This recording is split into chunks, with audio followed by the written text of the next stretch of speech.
Hello, good morning, जोहार। मैं संजय और आप देख रहे हैं न्यूज़ झारखंड। चलिए जानते हैं आज के मुख्य 25 बड़ी खबरों को। पलामू हिंसा, महाशिवरात्रि से पहले पांकी में 2 समुदायों में बवाल, मामले में 13 गिरफ्तार। 19 फरवरी तक इंटरनेट सेवा बंद।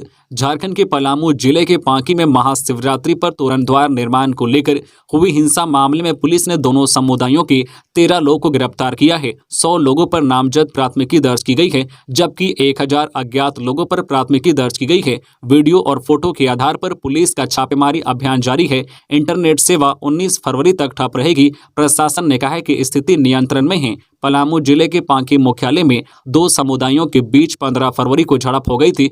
विवाद के बाद मारपीट हुई और दोनों तरफ से पत्थरबाजी की गई। सड़क पर काफी मात्रा में पत्थर बिखरा हुआ था। इस घटना में अनुमंडल पुलिस पदाधिकारी आलोक कुमार टुट्टी सहित 1 दर्जन से अधिक लोग घायल हो गए। इसमें IRB के जवान और पुलिसकर्मी भी शामिल हैं। इस घटना को लेकर पुलिस ने अभी तक 100 नामजद समेत 1000 से अधिक अज्ञात लोगों पर मामला दर्ज किया है। वही मामले में कार्रवाई करते हुए पुलिस ने मुखिया पति समेत 13 लोगों को गिरफ्तार कर जेल भेज दिया है। वही बाकी उपद्रवियों की धरपकड़ को लेकर छापेमारी की जा रही है। पांकी हिंसा मामले को लेकर पलामू जोनल IG राजकुमार लकड़ा के नेतृत्व में फ्लैग मार्च निकाला गया। फ्लैग मार्च में DC एदोड्डे, SP चंदन सिन्हा समेत कई अधिकारी मौजूद रहे। जहां घटना घटी थी वहां से लेकर पांकी के प्रमुख मार्गों से होकर गुजरी। इस दौरान ध्वनि विस्तारक यंत्रों से शांति बनाए रखने की अपील की गई। जैक टॉपर्स की पुरस्कार राशि में हुआ इजाफा। मैट्रिक के टॉपर को अब मिलेंगे 3 लाख। शिक्षा मंत्री जगन्नाथ महतो ने की घोषणा। अब तक मिलते थे 1 लाख। झारखंड एकेडमिक काउंसिल के मैट्रिक परीक्षा के टॉपर्स के लिए शिक्षा मंत्री जगन्नाथ महतो ने तोहफा दिया है। इस बार की परीक्षा में टॉप 3 स्टूडेंट्स को बढ़ी हुई पुरस्कार राशि दी जाएगी। गुरुवार को उन्होंने इसकी घोषणा की है। उन्होंने घोषणा करते हुए कहा है कि मैट्रिक परीक्षा में फर्स्ट टॉपर को 3 लाख मिलेंगे, सेकेंड टॉपर को 2 लाख रुपए मिलेंगे और थर्ड टॉपर को 1 लाख रुपए दिए जाएंगे। टॉपर्स को पुरस्कार देने की घोषणा साल 2020 में शिक्षा मंत्री जगन्नाथ महतो ने मैट्रिक इंटर परीक्षा के रिजल्ट जारी करने के दौरान की थी। उस समय की घोषणा के मुताबिक मैट्रिक के फर्स्ट टॉपर को 1 लाख रुपए, सेकेंड टॉपर को 75,000 रुपए और थर्ड टॉपर को 50,000 रुपए दिए जाते थे। पर अब नए साल में जो टॉपर बनेंगे उन्हें बढ़ी हुई पुरस्कार राशि दी जाएगी। साल 2023 की मैट्रिक इंटर की परीक्षा की तिथि घोषित कर दी गई है। इस साल मैट्रिक इंटर परीक्षा में लगभग 8 लाख परीक्षार्थी शामिल हो रहे हैं। रामगढ़ उपचुनाव को लेकर सियासी सरगर्मी तेज। आजसू सुप्रीमो सुदेश महतो ने कई जगहों पर की जनसभा। लोगों से आजसू प्रत्याशी सुनीता चौधरी के लिए मांगा वोट। आजसू सुप्रीमो सुदेश महतो ने रामगढ़ विधानसभा उपचुनाव को लेकर गुरुवार को कई जगहों पर जनसभा को संबोधित किया। सुदेश महतो ने जिले के लारी, सुकरीगढ़ा, बाबंडी और चितरपुर में कई सभाओं को संबोधित करते हुए लोगों से आजसू प्रत्याशी सुनीता चौधरी को वोट देने की अपील की है। इस मौके पर चुनावी सभा को संबोधित करते हुए आजसू सुप्रीमो सुदेश महतो ने झारखंड सरकार पर निशाना साधते हुए कहा है कि इस बार रामगढ़ उपचुनाव में जनता राज्य सरकार के 3 साल झूठ, फरेब और विफलता पर वोट करेगी। आपको बताते चले कि आजसू इन दिनों रामगढ़ विधानसभा उपचुनाव में एड़ी चोटी का जोर लगाए हुए हैं। जिले के लारी, सुकरीगढ़ा, बाबंडी और चितरपुर में कई सभा को संबोधित किया। सभा को संबोधित करते हुए NDA के समर्थन में वोट की अपील करते हुए कहा है कि इस बार आपको आजसू प्रत्याशी सुनीता चौधरी को विजयी बनाना है। रांची में मोरहाबादी से DC आवास पहुंचकर सहियाओं ने किया शक्ति प्रदर्शन। मिला ये आश्वासन। झारखंड प्रदेश स्वास्थ्य सहिया संघ के बैनर तले गुरुवार को रांची स्थित मोरहाबादी मैदान में बड़ी संख्या में सहिया जुटी। नारेबाजी करते हुए वे उपायुक्त आवास तक गई और रैली के जरिए शक्ति प्रदर्शित किया। झारखंड में 42,000 सहिया हड़ताल पर है। प्रतिनिधिमंडल ने अधिकारियों से बातचीत की। उन्हें आश्वासन दिया गया है बहुत जल्द सहियाओं के मामले को लेकर राज्यपाल तथा स्वास्थ्य मंत्री से मिलकर बात की जाएगी। सहियाओं में से प्रतिनिधिमंडल मौसूना साहू, किरण पासवान, ममता मंडल, आशा कुमारी, रेखा सोनी, सायरा खातून मिलने गई। अधिकारी आलोक त्रिवेदी से इन्होंने बातचीत की। करीब 3 घंटे की बातचीत के बाद वे आंदोलन स्थल पर पहुंचे। उन्होंने बताया है कि 3 महीने का समय दिया गया है। फिक्स्ड सैलरी के लिए बातचीत को लेकर प्रतिनिधिमंडल को दोबारा कुछ दिन बाद बुलाया जाएगा। सरकार ने कोरोना काल में हर महीने 1,000 रुपए सैलरी देने का वादा किया था। वह पैसा कुछ जिलों में जाना अभी बाकी है। 1 हफ्ते के अंदर शेष सहियाओं को पैसे दिए जाने का आश्वासन दिया गया है। खबरों में आगे बढ़ने से पहले आपसे रिक्वेस्ट है कि अगर आप चैनल को सब्सक्राइब नहीं किए हैं तो प्लीज चैनल को सब्सक्राइब करके बेल आइकन प्रेस कर दे, जिससे आपको झारखंड की हर छोटी बड़ी खबर का अपडेट आप तक पहुंचता रहे। चलिए बढ़ते हैं खबरों की ओर। सरकार करा रही है जेई नीट की फ्री कोचिंग, रहने खाने की भी होगी सुविधा। विभिन्न इंजीनियरिंग एवं मेडिकल कोर्स में एडमिशन के लिए होने वाले जेई और नीट परीक्षा की तैयारी कर रहे छात्रों के लिए खुशखबरी है। सरकार इन परीक्षाओं के लिए फ्री कोचिंग आयोजित कराने जा रही है। यह कोचिंग झारखंड में आयोजित की जाएगी। झारखंड सरकार ने आकांक्षा योजना शुरू की है, जिसके तहत इंजीनियरिंग, मेडिकल एवं क्लेट की तैयारी के लिए मुफ्त कोचिंग क्लासेस का संचालन किया जा रहा है। सरकार ने कोचिंग के लिए ऑनलाइन आवेदन की तिथियां भी घोषित कर दी है, जिसके अनुसार छात्र 18 फरवरी से आवेदन कर सकेंगे। वहीं 28 फरवरी तक छात्र छात्राओं को आवेदन करने का मौका दिया जाएगा। खास बात यह है कि इस योजना के अंतर्गत कोचिंग के साथ साथ छात्र छात्राओं के रहने खाने की भी सुविधा रहेगी, वह भी पूरी तरह से मुफ्त होगा। जानकारी के अनुसार शिक्षा पदाधिकारियों को निर्देश दिया गया है कि हर स्कूल से कम 15 छात्र छात्राएं इसके लिए आवेदन करें। कुज्जू रेलवे साइडिंग पर नक्सलियों ने की फायरिंग, पर्चा छोड़ा, धमकी से कोयला कारोबारियों में दहशत। रामगढ़ के कुज्जू रेलवे साइडिंग में लेवी को लेकर लगातार व्हाट्सएप मैसेज से राय कारोबारियों को मिल रही धमकी के बाद बाइक सवार प्रतिबंधित उग्रवादी संगठन टीएसपीसी के 3 लोग आधम के साइडिंग पर पहुंचते ही फायरिंग की। इसके साथ ही धमकी भरा पर्चा छोड़ा। इस दौरान अपराधियों ने कार्य कर रहे एक कर्मी की कनपट्टी पर कट्टा सटा दिया। अपराधियों ने जाते जाते कहा है कि जल्दी मैनेज करो, नहीं तो इससे भी बड़ी घटना को अंजाम देंगे, जिसकी सारी जिम्मेवारी ट्रांसपोर्टर, लिफ्टर व लोडर की होगी। घटना बुधवार रात करीब 10 बजे की है। इस घटना के बाद कोयला कारोबारियों में दहशत है और वहां काम कर रहे कर्मी पूरी तरह से डरे सहमे हैं। गुरुवार को रामगढ़ एसडीपीओ किशोर कुमार रजक घटनास्थल पर पहुंचे और कर्मियों से पूछताछ की। जमशेदपुर में महाशिवरात्रि को लेकर शहर में यातायात नियमों में बदलाव किया गया है। शनिवार को शहर में 18 घंटों के लिए भारी वाहनों के परिचालन पर रोक लगा दी गई है। यह रोक शनिवार सुबह 5 बजे से रात 11 बजे तक रहेगी। इस दौरान शहर में भारी वाहन प्रवेश नहीं कर पाएंगे, जिससे लोगों को जाम से मुक्ति मिलेगी। हालांकि इस नियम से बस को दूर रखा गया है। बसों के परिचालन पर किसी तरह की रोक नहीं लगाई गई है। इसको लेकर यातायात डीएसपी ने अधिसूचना जारी कर दी है। आदिवासी अधिकार महारैली में चमरा लिंडा ने कहा, सरना धर्म कोड लागू नहीं हुआ तो होगा उग्र आंदोलन। झामुमो के बिशुनपुर विधायक चमरा लिंडा और सिसई विधायक जिग्गा सुसारन होरो ने आदिवासी महारैली का आयोजन किया। 16 फरवरी को रांची के एचईसी जगन्नाथ मैदान, प्रभात तारा मैदान धुरवा में आयोजित इस महारैली में आदिवासी मुद्दे से जुड़ी 16 सूत्री मांग रखे जाने की बात कही गई, जिसमें बड़ी संख्या में लोहरदगा, गुमला, खुंटी, तमाड़, बुंडू, चाईबासा, संथाल परगना से आदिवासी कार्यक्रम में शामिल होने पहुंचे। कार्यक्रम में चमरा लिंडा के साथ झामुमो के सिसई विधायक जिग्गा सुसारन होरो भी शामिल हुए।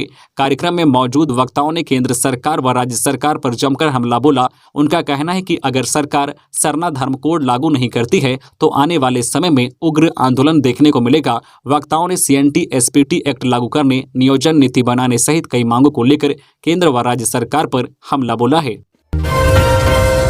मुख्यमंत्री सारथी योजना प्रचार वाहन युवाओं को करेगा जागरूक। डीसी संदीप सिंह ने गुरुवार को मुख्यमंत्री सारथी योजना प्रचार वाहन को हरी झंडी दिखाकर रवाना किया। समाहरणालय परिसर में रवाना करने के बाद डीसी ने कहा कि सरकार की योजनाओं के प्रचार प्रसार के लिए इसे रवाना किया जा रहा है। मुख्यमंत्री सारथी योजना प्रचार वाहन युवा पीढ़ी को कौशल विकास के लिए भी तैयार करेगा। ग्रामीण क्षेत्रों में जाकर प्रचार वाहन लोगों को बताएगा कि कौशल विकास हासिल करने के लिए आवेदन कैसे किया जा सकता है, इसके लिए किस तरह के दस्तावेज जरूरी हैं, कौशल विकास हासिल करने के बाद क्या लाभ हो सकता है, इसके लिए निबंधन कैसे किया जाता है। प्रचार वाहन पर्चा का भी वितरण किया जाएगा। वाहन में मौजूद कर्मी पूछने पर जानकारी भी देंगे। जीएम ने गर्मी को देखते हुए निर्बाध बिजली आपूर्ति की तैयारी में जुटने के दिए निर्देश। जेबीवीएनएल ने रांची जीएम पीके श्रीवास्तव ने आगामी गर्मी को देखते हुए निर्बाध बिजली आपूर्ति की तैयारी में जुटने के निर्देश दिए हैं। उन्होंने रांची, लोहरदगा, गुमला, सिमडेगा, कुंटी के इंजीनियरों को कई निर्देश दिए हैं। उन्होंने ऊर्जा विकास निगम के सीएमडी अविनाश कुमार के निर्देश का हवाला देते हुए कहा है कि गर्मी के दौरान तारों के टूटने, जम्फर कटने, ट्रांसफार्मर का फ्यूज उड़ने, खराब होने की घटनाएं बढ़ जाती है। इस कारण लोगों को बिजली संकट से जूझना पड़ता है, इसलिए इसके लिए प्लान बनाकर कार्य करें। उन्होंने ट्रांसफार्मर जलने की सूचना व्हाट्सएप नंबर 9431135682 पर देने की अपील आम जनता से की है। सिर्फ वोट बैंक के लिए हेमंत सरकार कर रही तुष्टीकरण की राजनीति, तनाव पैदा करना चाहती है। बाबूलाल पलामू के पांकी में दो पक्षों के बीच हुए हिंसक झड़प के बाद विपक्ष पूरी तरह से हेमंत सरकार पर हमलावर है। विपक्ष लगातार हेमंत सोरेन सरकार पर तुष्टीकरण की राजनीति का आरोप लगा रही है। गुरुवार को भाजपा विधायक दल के नेता सह पूर्व मुख्यमंत्री बाबूलाल मरांडी ने इस मुद्दे पर प्रेस कॉन्फ्रेंस कर हेमंत सरकार पर खूब बरसे हैं।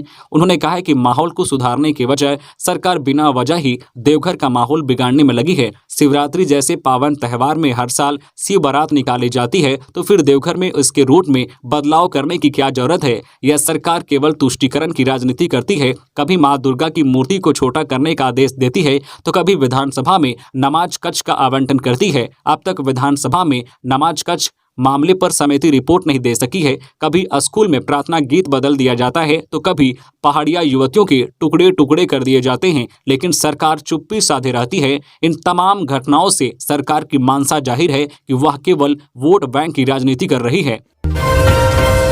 24 दिन बाद स्वास्थ्य कर्मियों ने पिया पानी, संयुक्त सचिव ने तुड़वाया अनशन। राज्य के तमाम एएनएम जीएनएम पिछले 31 दिन से राजभवन के सामने 31 दिन से आंदोलन कर रहे हैं। पिछले 24 दिनों से अनशन पर हैं। गुरुवार को इनका अनशन तुड़वाने संयुक्त सचिव आलोक त्रिवेदी और प्रशाखा पदाधिकारी धरना स्थल पर आए और आमरण अनशनकारियों को जूस पिलाकर अनशन खत्म करवाया। आंदोलनकारियों ने कहा है कि हमारी मांगों पर विचार किया जा रहा है। इसी माह 20 तारीख से लेकर 24 तक के बीच स्वास्थ्य मंत्री, चिकित्सा, शिक्षा, परिवार कल्याण विभाग की अध्यक्षता में विभाग के वरीय पदाधिकारियों के साथ संघ के पदाधिकारियों के साथ वार्ता करेंगे। मंत्री के पत्र और संयुक्त सचिव का सम्मान करते हुए हमने अपना अनशन तोड़ रहे हैं और अपनी मांग पूर्ति के लिए आगे की रणनीति बनाने शुक्रवार को कोर कमेटी की बैठक में 24 जिलों से आए हुए प्रतिनिधियों के साथ वार्ता करेंगे। इसके बाद हम यह निर्णय लेंगे कि हमें आगे क्या करना है। खेलकूद प्रतियोगिता का शुभारंभ करते हुए बोले शिक्षा मंत्री, उग्रवाद प्रभावित क्षेत्रों के युवाओं को खेल से जोड़ना मुख्य उद्देश्य। शिक्षा मंत्री जगन्नाथ महतो ने गुरुवार को बिरसा मुंडा फुटबॉल स्टेडियम से राज्य स्तरीय मुख्यमंत्री सहाय योजना खेलकूद प्रतियोगिता का शुभारंभ किया। यह प्रतियोगिता 3 दिनों तक रांची के अलग अलग स्टेडियम में होगी। सबसे खास बात रहे कि शिक्षा मंत्री गुरुवार को टोटो ई रिक्शा से पहुंचे। उन्होंने गुब्बारा उड़ाकर प्रतियोगिता की शुरुआत की। इस दौरान शिक्षा मंत्री ने कहा है कि इस प्रतियोगिता का मुख्य उद्देश्य उग्रवाद प्रभावित क्षेत्रों में युवाओं को मुख्य धारा से जोड़ने और सामान्य जीवन शैली के लिए प्रेरित करना है। इसके लिए हमने शिक्षा और खेल को जरिया बनाया है। इससे युवाओं को न सिर्फ खेल में एक बेहतर भविष्य मिलेगा, बल्कि खेल के क्षेत्र में झारखंड और भी आगे विकास करेगा। बता दें कि पहले इस कार्यक्रम का उद्घाटन मुख्यमंत्री हेमंत सोरेन को करना था, लेकिन वो किसी कारणवश नहीं पहुंचे, जबकि खेल मंत्री हफीजुल हसन भी कार्यक्रम में शामिल नहीं हुए। पत्रकार स्वास्थ्य बीमा योजना में संशोधन के लिए मांग पत्र सौंपा।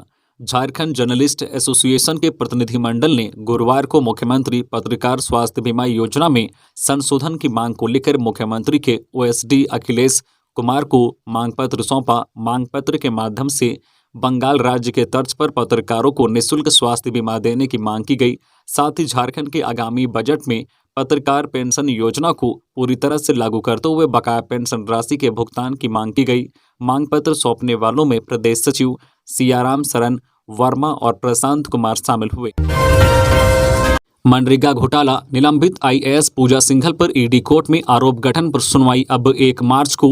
मनरेगा घोटाले में आरोपी झारखंड के निलंबित आईएएस पूजा सिंघल के खिलाफ गुरुवार को ईडी के विशेष न्यायाधीश पीके शर्मा की विशेष अदालत में आरोप गठन पर सुनवाई की गई। विशेष अदालत ने 1 मार्च को अगली तारीख मुकर्रर की है। आपको बता दें कि पूजा सिंघल को सुप्रीम कोर्ट से 2 महीने की अंतरिम जमानत मिली है। मनरेगा घोटाले में पूजा सिंघल पर खूंटी जिले में करोड़ों रुपए की कमाई करने का आरोप है। उन पर मनी लॉन्ड्रिंग के भी आरोप है। प्रवर्तन निदेशालय ईडी ने पूजा सिंघल के ठिकानों पर छापेमारी की थी। छापेमारी की कार्रवाई के दौरान पूजा सिंघल के पति अभिषेक झा के chartered accountant CS Suman Kumar के यहां से 19 करोड़ 31 लाख रुपए कैश बरामद हुए थे। बारात जा रहे 2 दोस्तों की सड़क हादसे में मौत, गांव में मातम।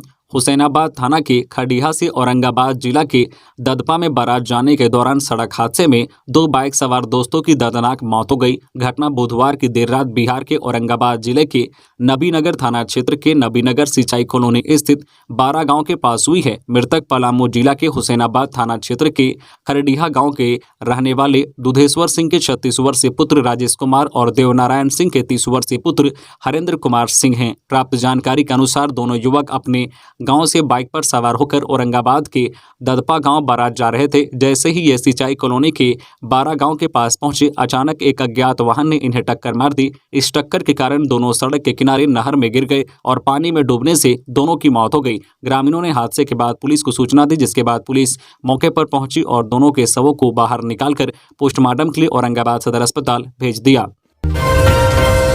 पांकी में सांप्रदायिक तनाव दुर्भाग्यपूर्ण, कड़ी कार्रवाई करे सरकार, बंधुते की। पलामू के पांकी में हुई आगजनी, तोड़फोड़ एवं सांप्रदायिक तनाव की घटना बेहद दुर्भाग्यपूर्ण एवं चिंतनीय है।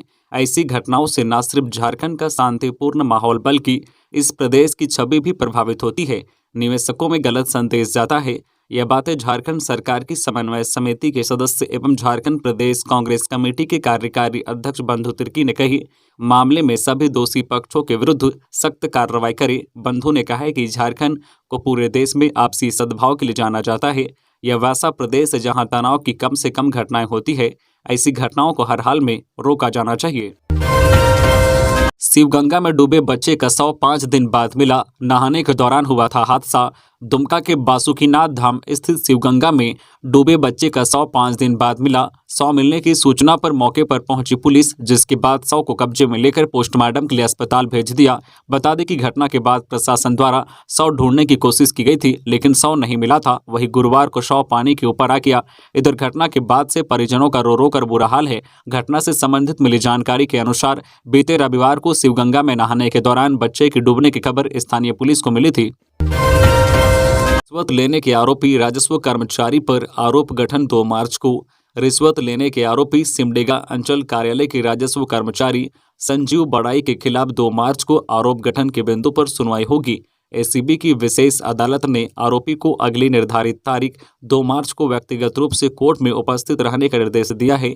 गुरुवार को मामले में आरोप गठन के बिंदु पर सुनवाई होनी थी, लेकिन आरोपी की ओर से उसके वकील ने हाजिरी नहीं लगाई, जिसके कारण सुनवाई टल गई। संजीव बड़ाई को एसीबी की टीम ने 5,000 रुपये रिश्वत लेते 13 अगस्त 2020 को गिरफ्तार किया था।